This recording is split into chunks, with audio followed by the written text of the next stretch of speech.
नमस्कार, मैं अंजलि मिश्रा और स्वागत है आपका हमारे चैनल में। आपको बता दें, फारूक अब्दुल्ला जो है लगातार भारत विरोधी बयान देते रहते हैं, भारत की सरकार पर कई तरह के सवाल उठाते रहते हैं, पाकिस्तान का समर्थन करते हैं। लेकिन अचानक से फारूक अब्दुल्ला के जो बयान है वो बदल चुके हैं। फारूक अब्दुल्ला का सुर बदल चुका है और वो पाकिस्तान के अगेंस्ट बातें बोल रहे हैं। साथ ही साथ उन्होंने ये भी कहा है कि अभी चुनाव का माहौल है, चुनावी जो है माहौल के बीच हमेशा ये नारे लगते हैं कि हिंदू खतरे में है।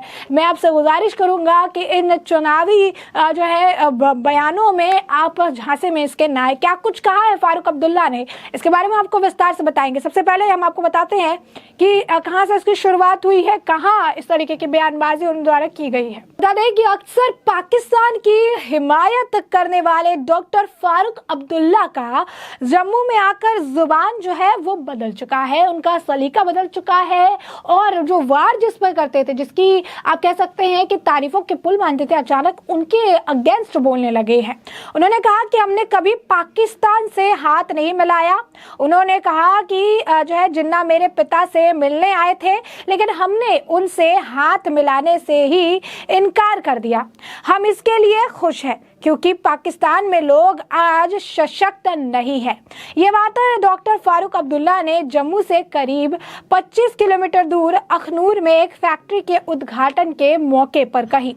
पूर्व मुख्यमंत्री डॉक्टर फारूक ने यह भी कहा कि जम्मू कश्मीर और लद्दाख फिर से एक होंगे और जम्मू कश्मीर फिर से संपूर्ण राज्य बनेगा।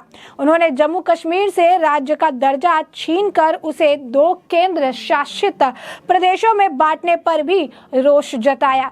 उन्होंने कहा कि जम्मू कश्मीर में लोग जल्द चुनाव चाहते हैं ताकि उनकी चुनी हुई सरकार हो। फारूक अब्दुल्ला ने कहा कि इस समय महंगाई चरम सीमा पर है और महंगाई पर किसी का नियंत्रण नहीं है। फल, सब्जियां, गैस सिलेंडर के दाम लगातार बढ़ते नजर आ रहे हैं। महंगाई से भी लोग परेशान हैं। हम भी चाहते हैं कि जम्मू कश्मीर में जल्द चुनाव हो, लोगों का अपना विधायक हो जो सिर्फ उनकी सुने। फारूक ने कहा कि विधायक भी लोगों के संपर्क में ही रहते हैं, उन्हें अगली बार भी चुनाव जीतना होता है। उन्होंने कहा कि इस समय जम्मू कश्मीर में नौकरशाही हावी है। बाबू लोगों की सुनते नहीं और लोगों से काम नहीं हो रहा। वही फारूक ने इस मौके पर बयान दिया और कहा कि भगवान राम का जिक्र करते हुए कहा कि वह सिर्फ हिंदुओं को नहीं बल्कि सबके भगवान है। भगवान राम पूरे विश्व से के राम है। वहीं जम्मू कश्मीर के चुनाव को लेकर डॉक्टर फारूक अब्दुल्ला ने कहा कि वो विधानसभा चुनाव लड़ेंगे। जी हाँ, बिल्कुल सही सुना आपने। उनका ये ऐलान भी था कि वो विधानसभा चुनाव भी जो है लड़ेंगे। और सबसे बड़ी बात है कि इस दौरान उन्होंने भगवान राम का जिक्र किया। समझिए कि कितना इनके जो सुर है उसमें बदलाव देखने के लिए मिल रहा है।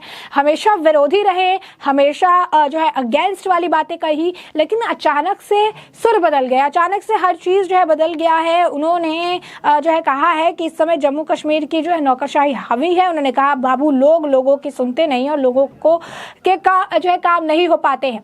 साथ ही साथ उन्होंने अब जो है बयानबाजी थी, उन्होंने मौके पर भगवान राम का भी जिक्र किया। भगवान राम का जिक्र करते हुए उन्होंने कहा कि वह सिर्फ हिंदुओं के नहीं बल्कि सबके भगवान हैं। उन्होंने कहा भगवान राम पूरे विश्व के राम है। समझिए कितना बड़ा ये बयान है। इस तरीके से ये कह रहे हैं कि ये सबके लिए है, ये सिर्फ पर्टिकुलर किसी के लिए नहीं है। साथ ही उन्होंने कहा कि जो है वो विधानसभा चुनाव भी लड़ने वाले हैं। उन्होंने कहा जब वर्ष 1996 में नेका दोबारा सत्ता में आई थी, कौन था यहाँ? उन्होंने कहा कि यहाँ हर समय बंदूकें चलती थी, हमने इस जमायत को संभाला, स्कूल बंद थे, पुल नहीं थे, हर चीज खत्म हो चुकी थी, हमने दोबारा इस रियासत को वापस ट्रैक पर लगाया। उन्होंने कहा कि हम इस रियासत को दोबारा मजबूत करेंगे और इसे देश के साथ चलाएंगे। तो ये आप देख सकते हैं डॉक्टर फारूक अब्दुल्ला का बड़ा बयान है। उस तरीके से उनकी टिप्पणी जो है हमने आपको बताई भगवान राम पर भी। उनका जो ये बयान था कि भगवान राम सिर्फ हिंदुओं के नहीं सबके राम है। तो ये वही फारूक अब्दुल्ला है जिनके समय समय पर जो बात है वो बदलते रहते हैं। समय समय पर जो दूसरे को कहते हैं कि चुनाव देखकर इनके बयान बदलते हैं। अब देखिए किस तरीके की बयानबाजी उनके तरफ से की गई है। उन्होंने ये भी कहा कि आप देखिए अभी इस वक्त एक बड़ा मुद्दा चल रहा है, लव जिहाद से जुड़ा हुआ मुद्दा, लोग इसे जोड़कर देख रहे हैं। मुद्दा है श्रद्धा मर्डर केस का, जिसमें ये कहा जा रहा है, कई लोग बता रहे हैं कि लव जिहाद के नाम पर ये सब कुछ हुआ है। और इसी बीच इनका जो ये बयान है, उन्होंने कहा कि कोई भी धर्म बुरा नहीं है लेकिन उसके लोग बुरे हैं। वो लोग जो है भ्रष्ट हो जाते हैं, कोई रिलीजन बुरा नहीं। उन्होंने कहा कि अब ये लोग हिंदू खतरे में हैं। चुनाव के दौरान कई बार कहेंगे कि हिंदू खतरे में है, लेकिन मैं आपसे यही कहूंगा कि आप इसका शिकार ना बने। सवाल ये होता है कि हिंदू खतरे में है कि आप कह रहे हैं शिकार ना बने। इस वक्त शिकार कौन बना है? श्रद्धा जो है, एक हिंदू बेटी की मौत हो गई है, एक हिंदू बेटी को मारा गया है, लव जिहाद इसे लोग बता रहे हैं। इस पर आपने कोई बयानबाजी नहीं की, इस पर आपने कोई टिप्पणी नहीं की। आपने कहा हिंदू खतरे में है, ये कहा जाएगा। आप ये बताने वाले कौन होते हैं कि हिंदू खतरे में है या नहीं है? सवाल कई है, लेकिन फारूक अब्दुल्ला जो है वो अपने बयानों को अपने हिसाब से तोड़ मोड़ कर पेश करने के लिए जाने जाते हैं, और वही यहाँ पर भी कर रहे हैं। उन्होंने कहा कि हमने कभी पाकिस्तान के साथ हाथ नहीं मिलाया। जिन्ना हमारे पिता से मिलने आए थे, लेकिन हमने उनसे हाथ मिलाने से मना कर दिया, और इस बात की हमें काफी खुशी है। पाकिस्तान के लोग अब एम्पावर्ड नहीं है। उन्होंने कहा कि हमने जो हमें प्रॉमिस किया गया था 50,000 नौकरी, जहाँ कहाँ पे है वो? हमारे डॉक्टर, नर्स, पैरामेडिकल स्टाफ ने नौकरी नहीं मिला। उन्होंने गवर्नर का काम नहीं है, बहुत सारा और काम है जिसे करना चाहिए। तो ये आप देख सकते हैं कि फारूक अब्दुल्ला का ये बड़ा बयान है। उन्होंने साफ तौर पर जो बयान दिया है, इससे बात स्पष्ट होता है कि अभी चुनाव को देखकर उनके भी रुख बदले हैं। चुनाव को देखते हुए फारूक अब्दुल्ला के बयान में भी तब्दीली आई है। बता दें कि आज जिन्हें राम याद आ रहे हैं, ये वही फारूक अब्दुल्ला है जो पहले ये कहते थे, जब एक मुद्दा था उस वक्त उन्होंने कहा था कि आप जो है लोगों की बातों के लिए नहीं लड़ रहे हैं, आप जनता की बात के लिए नहीं लड़ रहे हैं, आप राम के लिए लड़ रहे हैं। क्या भगवान राम जो है स्वर्ग से आएंगे और जो किसानों को कुछ दे देंगे? उन्होंने कहा था कि क्या जो है राम के आने से क्या बेरोजगारी खत्म हो जाएगी? ये लोग लोगों को बेवकूफ बनाने का काम कर रहे हैं। तो ये फारूक अब्दुल्ला का बयान था, ये राम पर इन्होंने अगेंस्ट में बयान दिया था। लेकिन आज के वक्त में वो कहते हैं कि राम सबके भगवान है। उनका कहना है कि जो है सारी चीजें बोलते रहते हैं। भगवान राम के बारे में भी उन्होंने कई तरह की बात कही थी।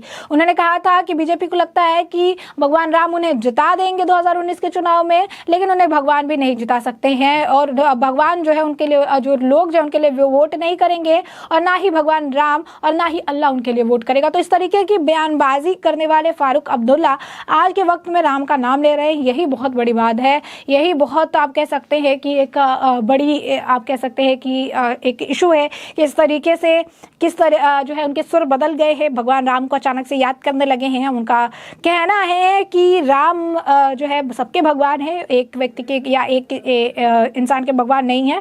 भगवान राम सबके हैं और उन्हें सबके लिए होना भी चाहिए। तो ये बयान उनके तरफ से है।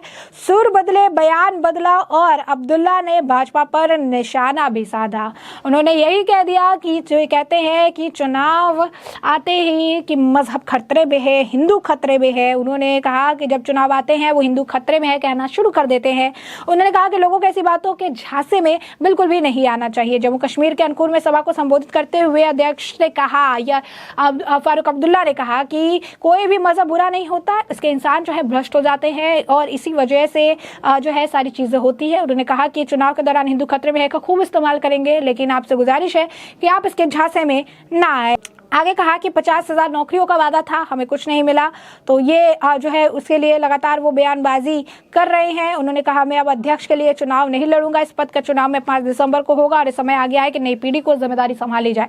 तो ऐसे में हमने आपको बताया कि क्या कुछ बयान जो है फारूक अब्दुल्ला की तरफ से दिया गया है, क्या कुछ फारूक अब्दुल्ला कह रहे हैं, किस तरीके से उनके सुर बदल रहे हैं, चाहे पाकिस्तान को लेकर हो, चाहे भगवान राम को लेकर हो, या फिर अब आप देख सकते हैं कि रिलीजियन को लेकर हो। सारी बातें जो है वो अब तोड़ मरोड़ कर पेश करते हुए नजर आ रहे हैं। तो हमने आपको पूरा मामला बड़े विस्तार से बताया कि पूरा मामला क्या है, और अब इस पूरे मामले पर आपकी जो राय हो कमेंट सेक्शन में कमेंट करके जरूर साझा करें।